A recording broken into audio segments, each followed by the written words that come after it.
सत साहिब सतगुरुदेव की जय। बंदी छोड़ कबीर साहिब जी की जय। बंदी छोड़ गरीबदास जी महाराज जी की जय। स्वामी राम देवानंद जी गुरु महाराज जी की जय हो।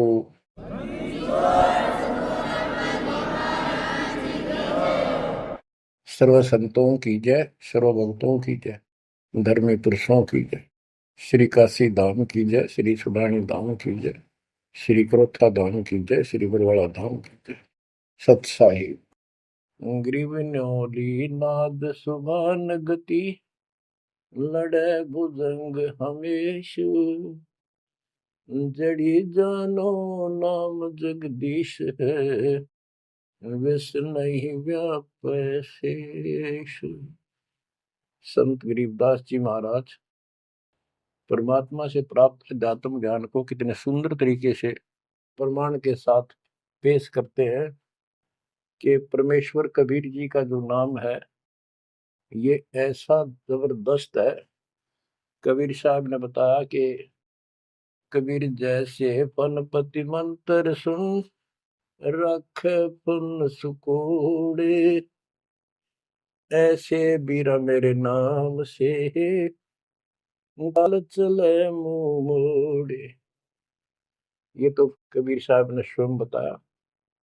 जैसे फनपति सर्प और गारुड़ के मंत्र को सुनकर उससे इतना डर जाता है कि अपने फन को इकट्ठा करके भागने की चेष्टा करता है, ऐसे मेरे नाम से, कबीर नाम से, उस सच्चे मंत्र से यू काल चले मुंह मोड़, ऐसे काल दूर भाग जाता है। गरीबदास जी कहते हैं, यम किंकर कर जोड़ चले तिस देख रे, धर्मराय के अंक मिटावे लेख रे, जीव जूनी नहीं जा बाठा डे गही, दर्ग मंज हजूर पकड़ छे की बही। गरीबदास जी आंखों देखा परमात्मा की शक्ति का वर्णन करते हैं कबीर जी का, कि उनको देख कर यम के दूत हाथ जोड़ के और दूर चले जाते हैं। और फिर परमात्मा ने धर्मराज के दरबार में जाके मेरी बही निकाली। बही वो बुक, वो पैड जिस पे अकाउंट लिखा था, और परमात्मा ने कहा ये मुझे दो, ये मेरा भक्त हो गया, इसने मेरी दीक्षा ले ली। वह पैड पाट दी दाता ने वहीं पर और फेंक दी कूड़े में। दर्ग मंज हजूर पकड़ छे की बही, जीव जूनी नहीं जा बाठा डे गही। कि कबीर साहब ने जिसकी बाह पकड़ ली, जिसका हाथ पकड़ लिया, जिसको शरण दे दी, वो जीव लख 84 प्रकार की योनियों में नहीं जाएगा। बाँ ठाडे गही, ठाडे, ठाडा मीन तगड़े समर्थ शक्तिशाली ने हमारी बाह पकड़ ली, हमें शरण दे दी। ठाडे की परिभाषा थोड़ी सी बताता हूँ आपको, क्योंकि बच्चों कोई भी हम प्रसंग सुनते हैं उसके साथ उसका जो लिंक होता है वो कथा का होना अति आवश्यक है, अन्यथा उसका कोई प्रयोजन नहीं रहता। काफी समय पहले की बात है, एक भक्त अब परमात्मा कबीर जी की शरण में था, संत गरीबदास जी के माध्यम से। और पुराने समय में खेती किसानी जो होती थी वो केवल वर्षा पर निर्धारित होती थी, और कोई नहर नूर नहीं थी, ना उसका कोई पानी लगता था। बारिश हो जाती थी कुछ एक क्षेत्र में, तो उसमें किसान अपना उसको संवार के बीज बो दिया करते थे। जमीन ज्यादा हुआ करती थी उस समय। उस भगत की बहन के क्षेत्र में वर्षा होगी, वहां से मैसेज आया कि हमारे यहाँ बारिश हो गई है और सभी खेत एकदम बाने योग्य हो गए, बोने योग्य हो गए हैं, हेल्प के लिए आओ। वो अपने बैल, अपना हल लेकर चला गया, उसको दूसरे खेत में भेज दिया। स्वयं उसका जो जीजा था, बहन का बटेऊ पति, वो अपने बैल लेकर दूसरे खेत में चला गया।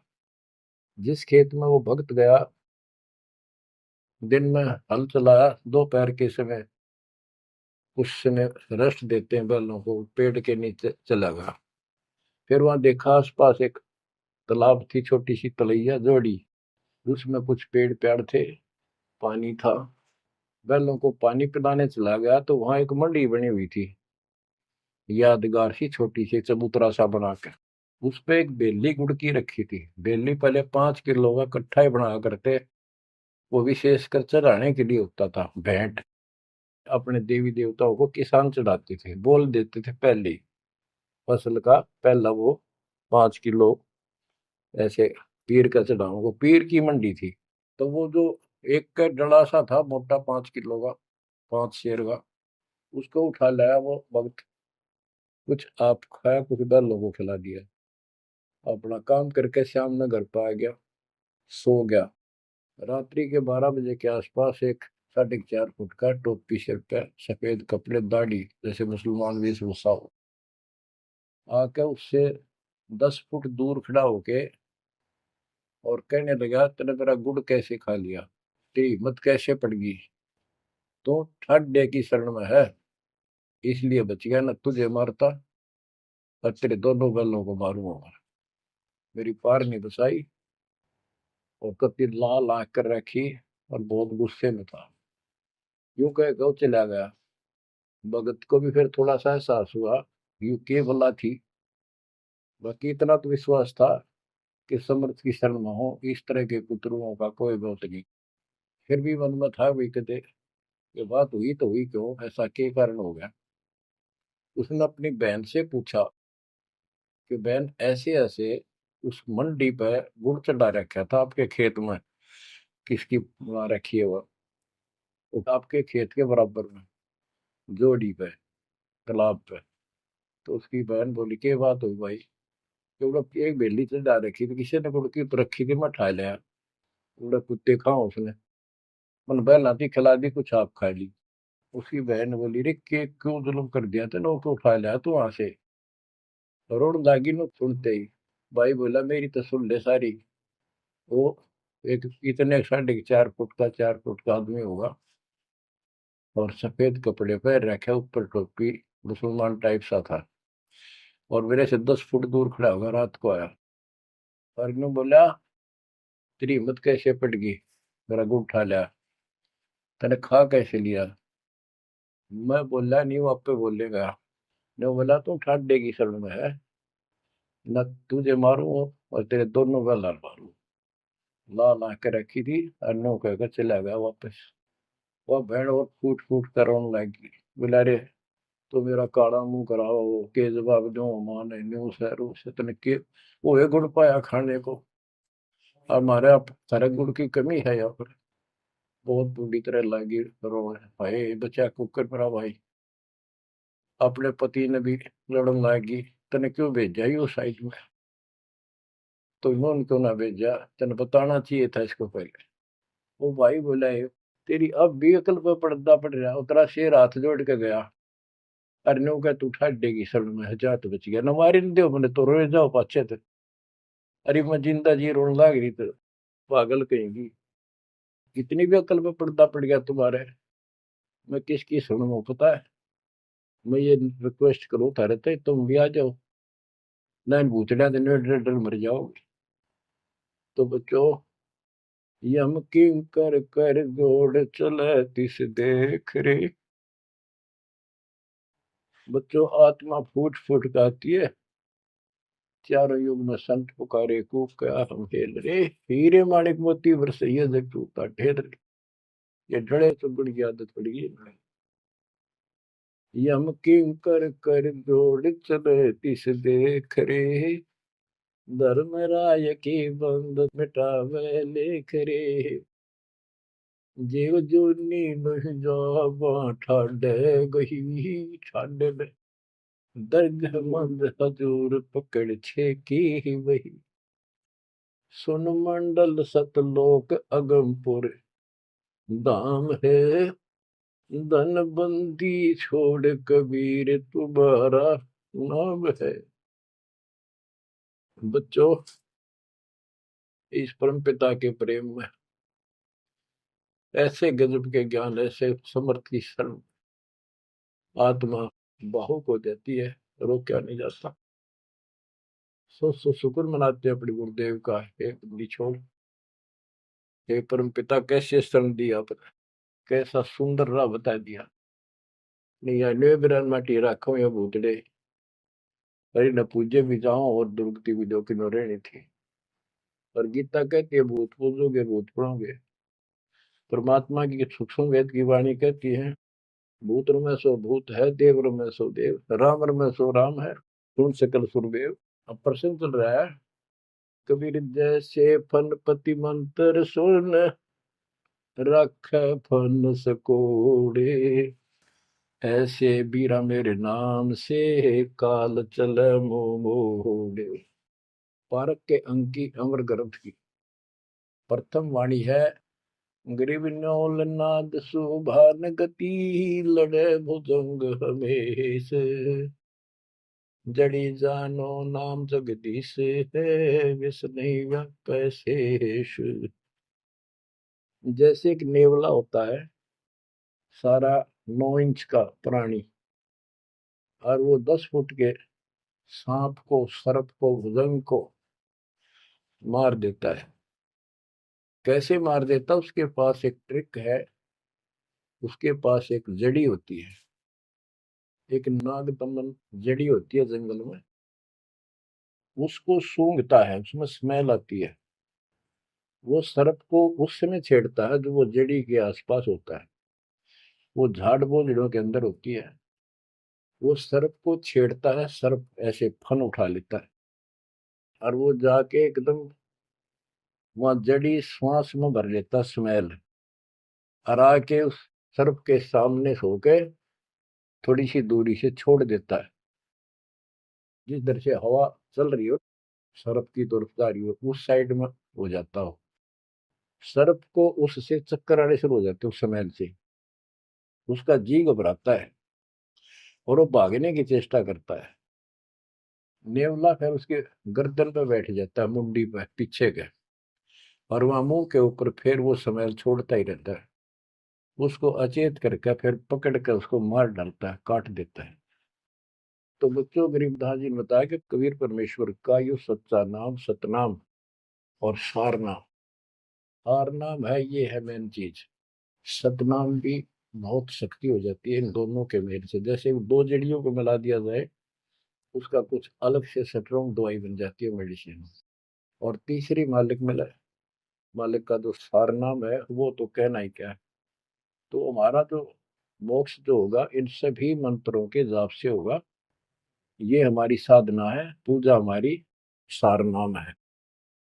बच्चों, जैसे एक छोटा सा सर्प उस जड़ी की ताकत से, स्मेल की ताकत से जो श्वास में भर के लाता है, इतने तगड़े लंबे सर्प को कंडम कर देता है। ऐसे ही परमात्मा के इस नाम के सिमरन श्वास के द्वारा करने से, तो ये बताया कि ग्रीव न्योल नाद सुभान गति, लड़े भुजंग हमेश, और जड़ी जानो नाम जगदीश है।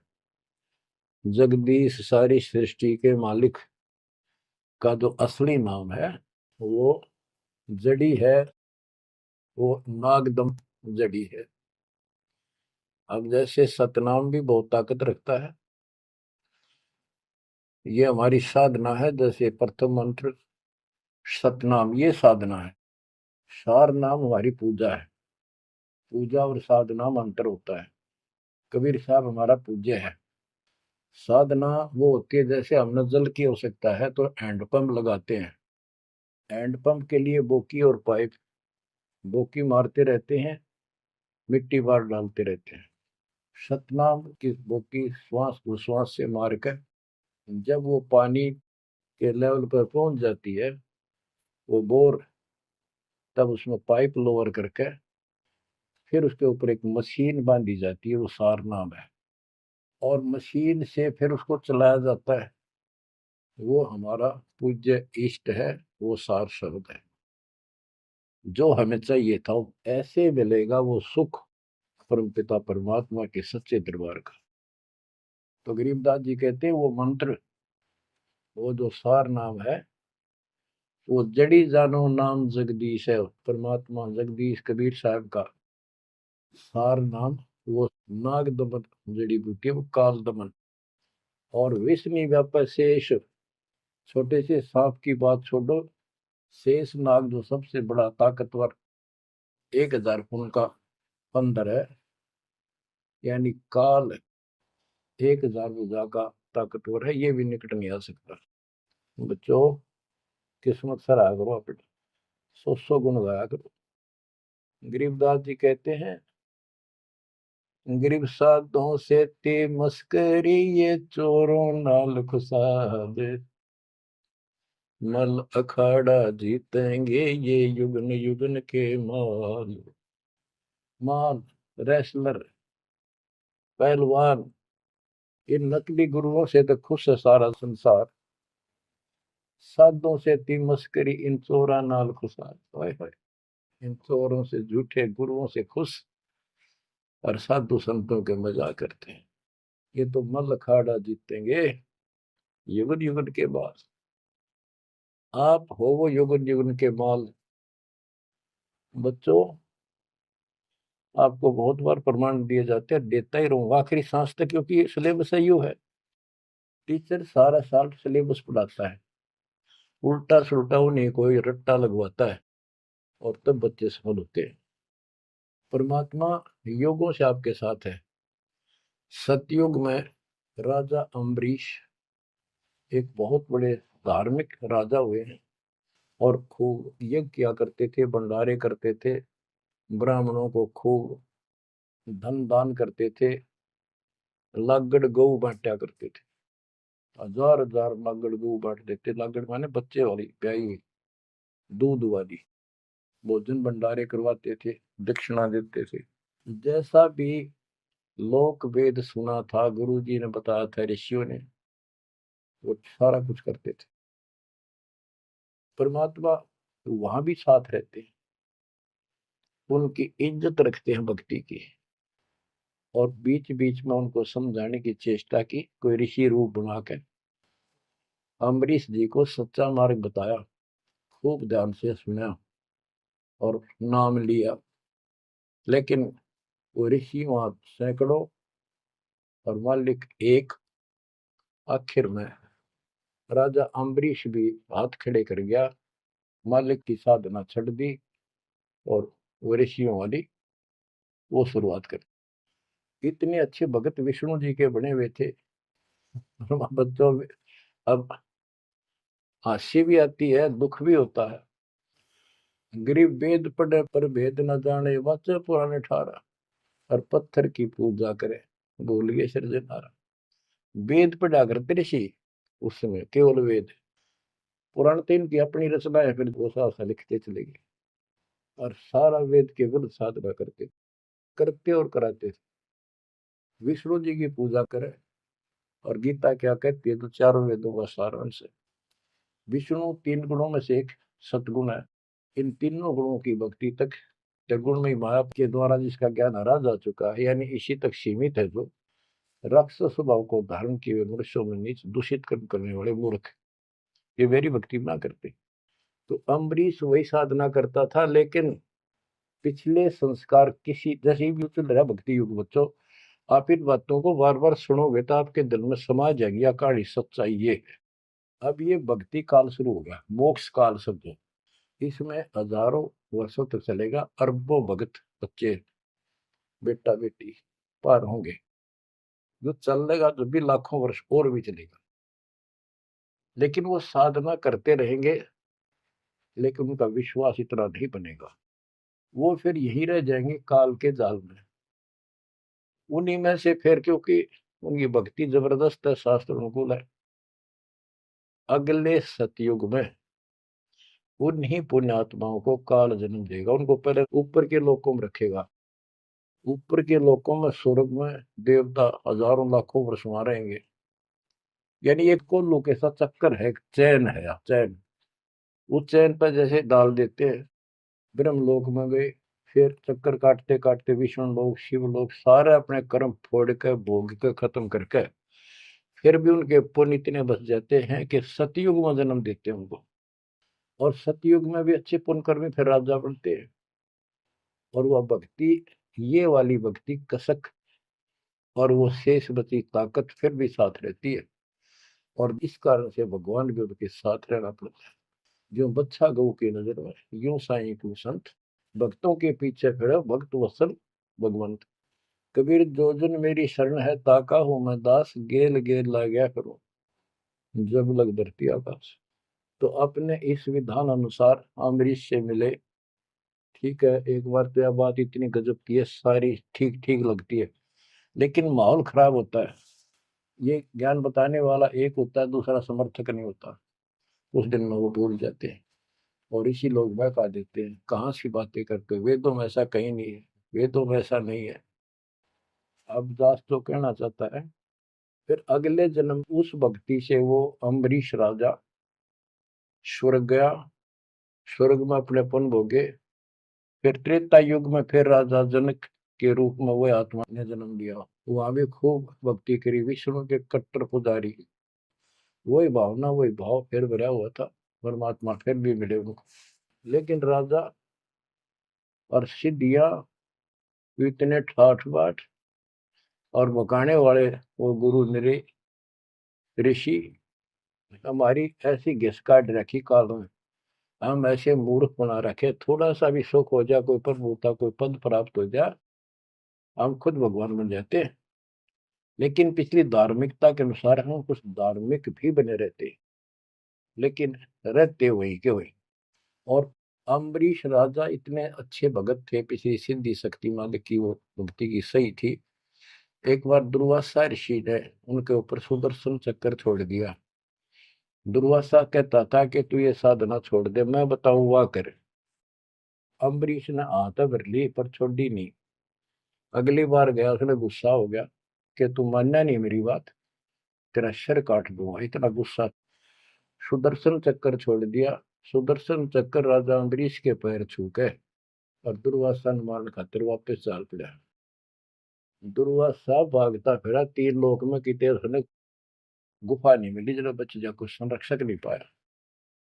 परमात्मा कबीर जी ने विष्णु रूप बनाया, एक सभा ला दी, 1 मिनट में के कर दी कर दे बोलो में। दुर्वासा ने देखा भगवान विष्णु बैठे, वहीं पहुंच गया और कंप पे डांक ठोक रखी, मन बचा लो भगवान, बचाओ मुझे, सुदर्शन चक्र मुझे मारेगा। परमात्मा बोले क्या गुस्ताखी कर दी, क्यों मार रहा है तेरे को। फिर वह सारी कहानी बता दी। भगवान बोले कि भक्ति के भाव से चलो, ये ताकत से नहीं चलता ये मार्ग। अपना ज्ञान दो, कोई मानने ठीक है, ना मानो मत ना मानो, मुझे बचाओ भगवान मुझे बचाओ। उसमें सुदर्शन चक्कर रुक गया, खड़ा हो गया दूर, भगवान की शक्ति से डर के देख के। तो दुर्वासा को विश्वास हो गया कि यहाँ बचाओ हो सकता है, माफ करो मुझे माफ करो। परमात्मा बोले अम्बरीश के पैर पकड़े, वो बचाओगा तनिष से, मैं नहीं बचाऊंगा। हाथ जोड़ा, हे भगवान आपके दरबार में मैं नहीं बचूंगा, कहाँ भेजो हो दाता, मैंने तो रास्ते में मारेगा। मिला जा, वही जान बचेगी तेरी। अम्बरीश के चरणों में गिरा वो, जिसने 56 करोड़ यादव मार दिए थे एक वचन था। तो कहते हैं अपनी देसी कहावत हमारे यहाँ, शेर न सोआ शेर, जरूर टकराया कर, इन्हीं बकवाद करनी है ना।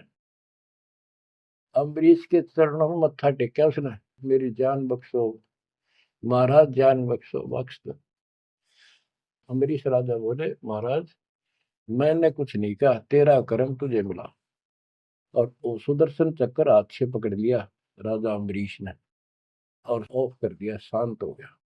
बोला ले जा तेरी तोब। और भक्ति के भाव रहना चाहिए इंसान। बच्चों, अम्बरीश राजा की इतनी महिमा होगी, ऋषि भी हैरान थे जो उनके गुरु लोग थे। वो नहीं छोड़ कहते, मन तू सुख के सागर बस रे, और न ऐसा यस रे। तू सुख के सागर बस रे, या झूठे यशों में कुछ नहीं धरा। वह सतयुग में महिमा होगी, फिर राजा जनक बन गए। राजा जनक वही भाग्य बाबा नानक बने। जब एक सुखदेव नाम के बाल ब्रह्मचारी माँ के गर्भ से भक्ति ले रहे थे और आकाश में उड़ जाने की सिद्धि थी। उस अर्धी की गांठ से पंसारी बढ़ जाते ये अपने बराबर किसी ने नहीं समझा था। राजा जनक के पैरों में पड़कर स्वर्ग तक जाने का विरोध करवाया। वो मोक्ष तक वो दूर की बात है, वो तो मार्ग ही नारा है। गरीब सुखदेव ने 84 भुगती बिना पजावे खरगो, तेरी क्या बुनियाद परानी, तू पेंडा पंथ पकड़ो। कि सुखदेव जैसे ऋषि जिसकी तुति बोला करती सारे देवता उसका सम्मान करते थे, बड़ा पहुंचा हुआ है, वो भी फिर 84 लाख योनियों में गया। राजा जनक से दीक्षा ली। पहले तो यूं कहता मैं बाल ब्रह्मचारी ब्राह्मण ऋषि, जनक विदेही राजा भाई कैसे शीश नवाऊं जाई। सुखदेव बोले ज्ञान विवेक का हमने स्त्री का मुख नहीं देखा। राजा के 10,000 रानियां। तो गरीबदास जी कहते हैं गोरख से ज्ञानी गणे सुखदेव जति जिहान। वो अपने आप को जति मान रहा था और सीता सी वो बारिया संत दूर स्थान। संत के घर बहुत दूर है, इन बात का तो नहीं भाई इसने ब्याह करवा रखा है, इसका यूं हो रहा था भाई संत कैसे हो सकता है। 10,000 रानी थी फिर भी उस नकली थे तो भी अच्छा था राजा जनक। बच्चों ये मूल ज्ञान है, ये निचोड़ है, निष्कर्ष है, ये तत्व ज्ञान है। और राजा जनक रूप में बहुत गणे यज्ञ किए, बहुत प्रमाण है पुराणों में। बहुत धर्म भंडारे लाए, यानी दूध वाली गाय वाटी साधु संत, तो वो धर्म पुण्य बन गए। अब देख काल कैसे ठगी करता बच्चों, सारे पॉइंट याद रखने पड़ेंगे, बेमतलब अपने धन ने खोया नहीं करते। राजा जनक और सुखदेव विमानों बैठ कर स्वर्ग जान लग रहे।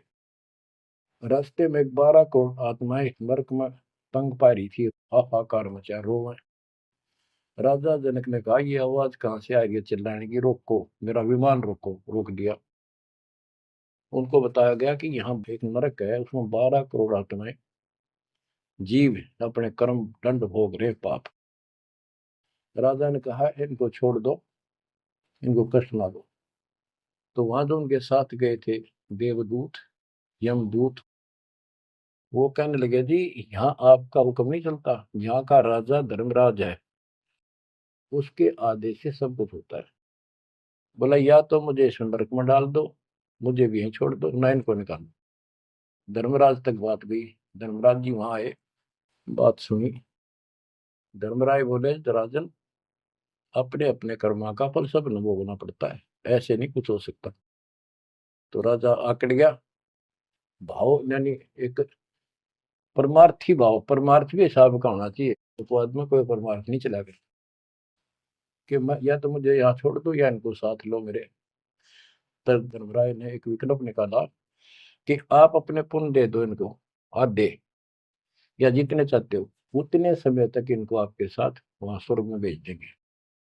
राजा ने 50% पुण्य दान कर दिए। सबको बिठा के 12 करोड़ आत्माओं को विमान में बिठा के और स्वर्ग ले गए। बच्चों सुखदेव ने गलती करी नहीं, वो तो आज तक स्वर्ग में है।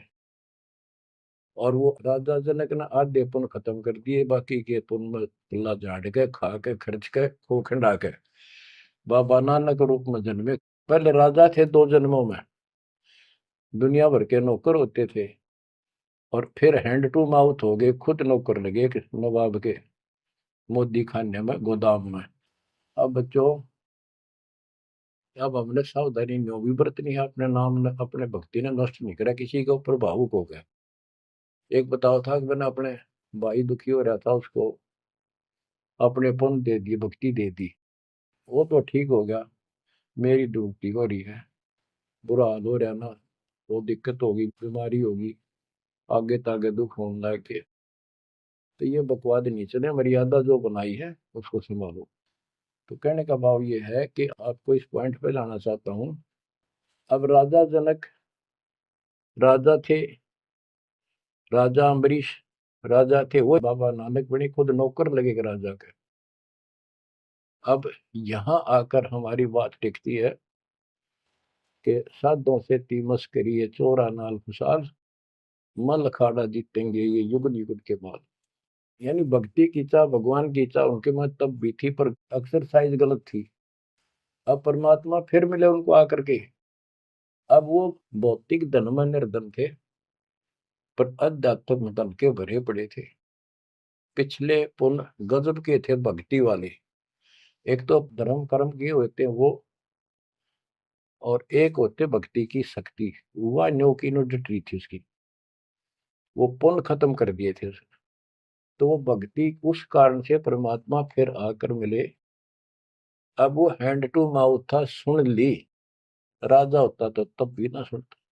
तो बच्चों, आज आप से कितने निर्धन हो और कितने धनवान हो, आप उस मालिक के सच्चे बच्चे हो। पिछले जन्म जन्मांतर से आप भक्ति करते हुए आ रहे हो।